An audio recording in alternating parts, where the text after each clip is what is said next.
Several of you have been kind of confused, concerned, don't know what to do with which method of statistics to use for your data. The short answer is you're probably going to use lots of different tests because, as some of you have pointed out, you have different types of data and you want to look for different things. One of the first things you do, and I've said this in other videos, is use those frequencies to sort of tell me who's in your sample population that you actually got a response from. You may have wanted 100 people, you got 20. Who are those 20 people? And I'm going to post an article that sort of I looked at all my articles to see which one combines sort of all the things you guys are doing. And this one does about pain and doing a survey and sort of a pre-post kind of thing. So you're going to see that. And in the results section, you're going to see who's in the study, and that I got specifically from frequencies and descriptions.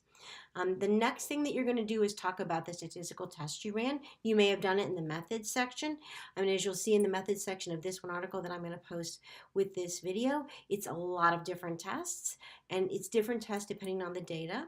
And I'm looking at specific hypotheses. Sometimes you're using tests. You've either seen that there is a relationship at a significant level, or there isn't, or there is some kind of correlation at a minimum, or there's something going on. Well, that's great. It's significant. There's a relationship, but then you might have to go back. So you might use regression, you might use ANOVA, and it tells you there's some relationship going on, or there's some difference between the pre and the post groups results, whether it was a survey or an intervention or a test, right? A pain scale changed when they used certain things. Great. You then have to go back, possibly use chi-square, possibly use crosstabs, which is sort of in the description part where you look at the descriptive stats, and then where you enter a description or frequency, and you can go down and crosstab and you can put this variable versus this variable, and it'll make it sort of like a chi-square to sort of tell you where the stuff is going on. So you sometimes have to go backwards to explain the relationship. So it's not usually one statistical test, it's a lot of different tests. Sometimes you are doing the analysis and then you later go back and have to add to which stats you're using and why. But again, I'm going to give you one article, and I hope that that will sort of help give you an idea of how you sort of report the data, and also how you do different tables. And these are minimal tables because for a lot of publications, tables are expensive. But it is an article where you see that I've used lots of different statistical tests to come up with it seems pretty straightforward, but it was really a complex study of people, and asking people a whole lot of questions and seeing what impact something had.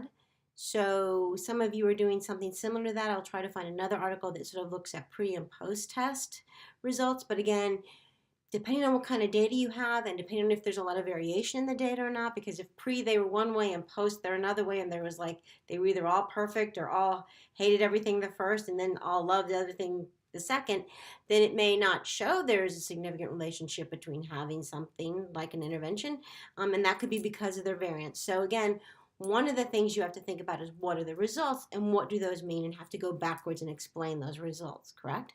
That's one of the reasons why I'm always here. That's one of the reasons why you can contact me via email. We can set up a phone time. I can look at your results. I can help you go over them, help explain them to you, because I know all the statistics. I've used it a lot, and I can sort of guide you through that. I can also do it on the front end. Once you've got your data collected, you can set up a time with me. We do this via email. I've done it with a couple students so far, and I can help go over that and help explain it to you of why you'd use this test and this test and this test based on the results you get, and then help you interpret that. So I'm always here to help, but I just wanted to give you a video to sort of help you understand it's usually not just one test, it's a lot of different tests depending on the type of data you have and depending on your results and how you might want to look further. I hope this helps. Again, please always reach out to me if you have questions. I know your studies really well. I've been with them from the beginning, more or less, and I'm here to help. I can contact you on a one-on-one basis and we can go over stuff. So please don't hesitate to reach out.